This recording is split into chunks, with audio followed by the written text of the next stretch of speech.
indiscutablement, le Sénégal va bien, même s'il a changé de président et que ce n'est pas tout à fait notre goût.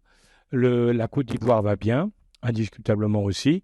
Et il y en a un qui se prépare à devenir une très grande puissance africaine, c'est la République démocratique du Congo, du président Tshisekedi, qui essaie de régler son problème avec le Rwanda, puisque comme vous avez pu le voir, je pense, hein, le Rwanda occupe et pille, il n'y a pas d'autre terme, la République démocratique du Congo depuis le départ de Mobutu, donc Kabila père puis Kabila fils, suite à un accord qui avait été passé à l'époque, il faut le savoir.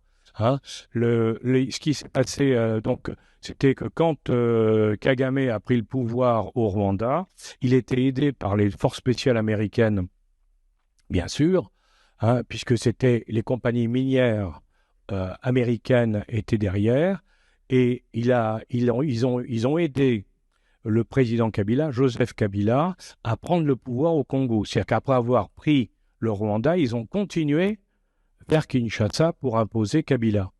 La contrepartie de la mise en place de Kabila au Congo, ça a été de donner les mines de tantal et de cobalt, de l'Ituri et du Nord Kivu au Rwanda.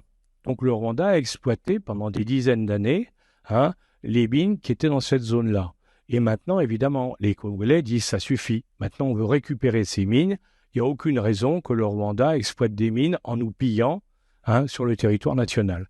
Donc c'est ça l'histoire de ce qui se passe aujourd'hui, la guerre là-bas qui est terrible, parce que je vous signale que on parle des guerres, nous, la guerre au Moyen-Orient, la guerre en Ukraine, mais il y a beaucoup plus de morts en Afrique, dans la guerre en Ituri, qu'il y en a dans les deux autres.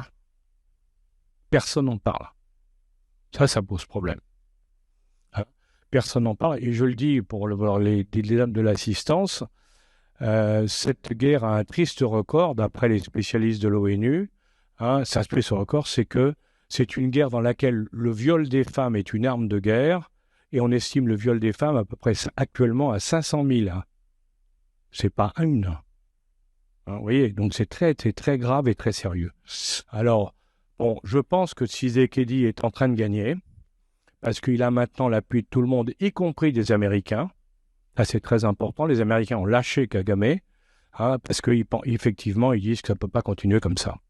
Donc, vous voyez, tout ça, c'est en train de bouger, si vous voulez. Je crois que j'ai fait pratiquement le tour. Si